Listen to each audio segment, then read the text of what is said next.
Over 15 years, the volunteers of the Popes Glen Bushcare Group, in partnership with Blue Mountains City Council, turned an environmental wasteland into a functioning wetland, on the way to becoming a Blue Mountains swamp community. Decades of erosion and runoff from unsealed roads around Blackheath Township had filled the valley with a silt flat 200 metres long and 50 metres wide. This was colonised by dense weed, particularly willows. Funding from the New South Wales Environmental Trust allowed the group to complete major naturalistic runoff control works, weed control and revegetation. Adaptive management, guided by a comprehensive monitoring program, was the key to success.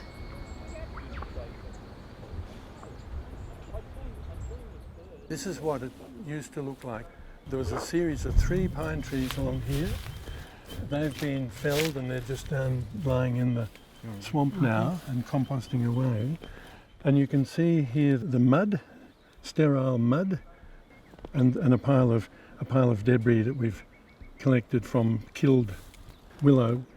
We planted this with Grevillea acanthofolia, Bowera rubeoides, Hakeas, Blechnums. And you look at it now and you think that's how it's always been. It looks so it is so well established. You find it hard to believe that it used to be any different, but that's what it was like in about 2006. You can probably see some of the stumps of the willows that we killed and filled and cut down. And if you look the other way from this same spot, this was what it was like after the Salix purpurea had been poisoned. Dense, entangled dead vegetation and Salix fragilis in the background, and a slimy little stream flowing down here, barely flowing. When we were planting in here, quite often we were crawling underneath the vegetation, underneath the Salix, crawling on our hands and knees, entangled in vegetation, weed vegetation, planting tiny little Blechnums and things, thinking, this is crazy. What are we doing? Well, you can see what happened, just with persistence.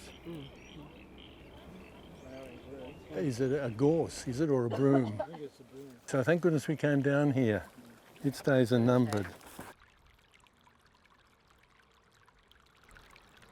We applied for a small grant from the Urban Runoff Control Program. The proposal we put in was to establish 4 small plots, 10 metre by 10 metre plots, at different places in the silt flat, where, as far as we could see, there was a slight difference in soil or in elevation or in drainage or something, so they were slightly different from one another. And we looked through all the vegetation, the riparian and swamp vegetation that existed in the catchment, chose some seeds from all of candidate plants and grew them up at the nursery and then planted them in these 4 little plots. And we planted about 2,000 plants of a limited range of things, Garnias and Blechnums and Hakeas and Dianellas and Lomandras. And from the results of that, we had some success, even though it was extremely hostile. Planting in slimy anoxic mud under complete canopy, terrible situation for plants, but we wanted to know if there were any plants that would survive in this habitat, in this kind of system, that we could use to start a revegetation program. And we found enough plants that did grow that we were able to put in an application building on that information to the Environmental Trust to say, we have this basic information, all we need now is the money to implement that on a bigger scale. The other thing I spoke about to the other group was revegetation. Now what Paul's team did really well was, and the group, was they planted a number of different plant species that liked wetlands margins, they liked sodden ground, or they actually liked sitting in open water. Now if you place enough species in that will actually be able to migrate to those different points, they'll do that largely naturally, and so that's been one of the successes, is particularly the Carex. which has moved over all the inundated lands. But this body of Aelocaris up here is moved into that pool of water because it needs that constant deep water to support itself. So we expect that'll migrate down now into where these pines are. They have carried carex by the sods, so they'll cut out a sod and move it to somewhere where it'd be suitable. Carex is a local species? Yeah, they're all local species. But that's the thing with plant production these days is we're able to get really what we want as long as we collect the seed. Yeah, so just about everything except for black wisdom thing. Seeds collected here, grown up for specifically. Anything else? Make it very Yeah, no, that's right. No, everything else is collected on site.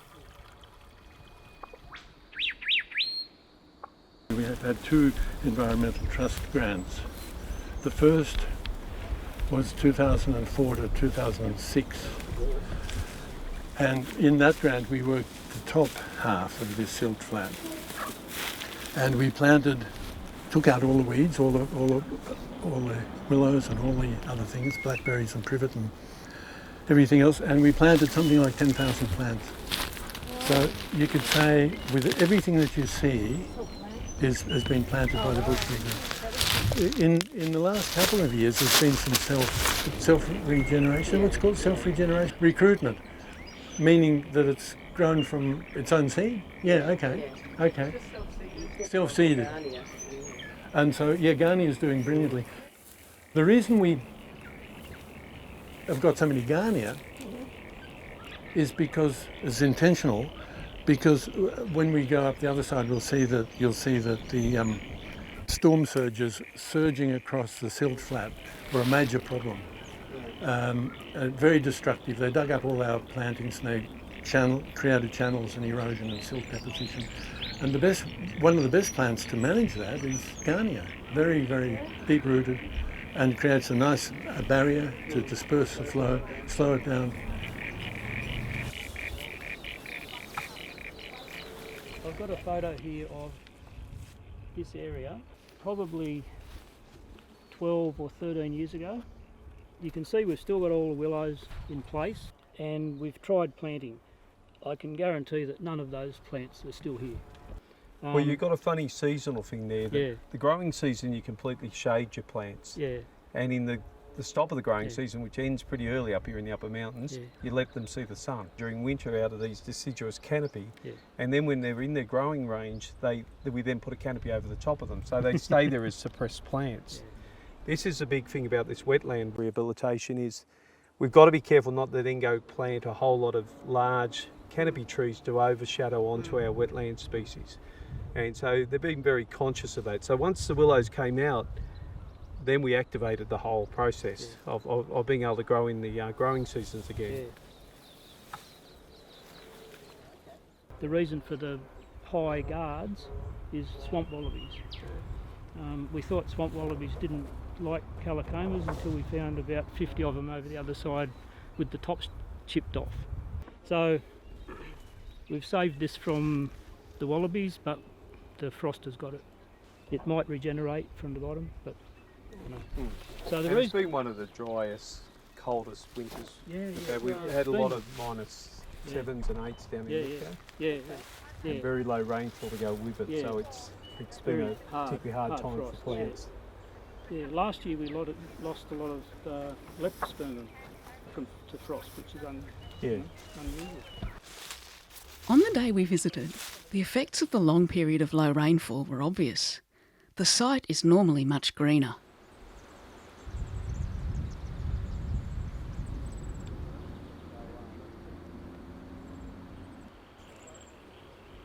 One of the things we're doing under our Environmental Trust grant is monitoring birds.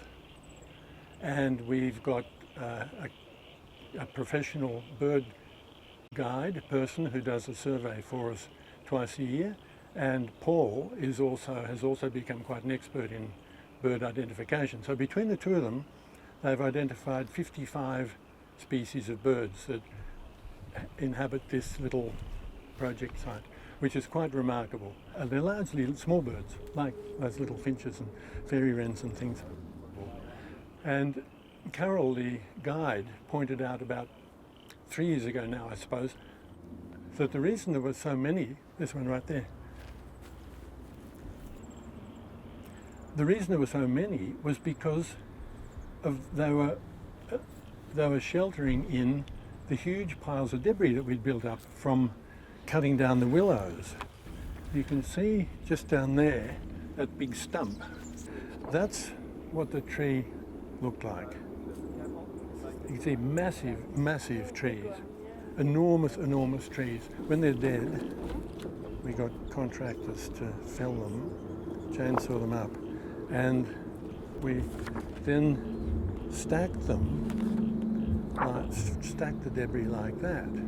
We had probably 30 of those, the size of a caravan, each of them. And Carol pointed out that that's what the birds were using. The problem with that is, as we realised, was that those piles of debris were going to be composting away. They were already composting away. And so we said, well, we better start doing some serious planting to create new habitat for the birds to replace these big piles of debris. So we've got 3, we call them bird habitat thickets, dense thickets of plants ranging all the way from ground cover, things like dianellas and lomandras, right up to eucalypt and mid-story things like leptospermums. This is the reason for this dense, deliberately dense planting, to create a dense, entangled, dense architecture that has got entanglement all the way from the ground right to the canopy. This area here is our first bird habitat thicket, bird habitat thicket number 1. And so this has been here about 4 years or so, and coming along pretty well, as you can see. This used to be completely bare, except for ivy and honeysuckle on the ground and a bit of privet and nothing else, basically. So the contractors sprayed the ground weeds, the ivy and the honeysuckle, and then the Bushcare Group came and did all of this planting. Our community planting day. We just advertised at the school and everywhere for people to come and join us, and we planted, I think, 400 plants that day here, and got the bird habitat thicket number 1 up and running. So that was very, very heartwarming and nice. Here we've got all of our plantings thriving and taking the place of the pile of debris that the birds are now using, but won't be able to keep using for very much longer because it's composting away. And so as that decays, our plantings are growing up and taking the place as refuge and habitat for the birds. This is right at the beginning of the project in probably 2003, 2004. You can see highly braided flow line, just a mud flat, weed infested, rubbish, and all of the willows and privet. Interestingly, a little clump here and another little clump here of Eleocharis svaculata, the giant spike rush. And we'll see more of that because with our stormwater management strategies, raising the water table and removing all the woody weeds, it's actually thrived. We've got big stands of it down there now. So that's what it used to look like. And there it is now.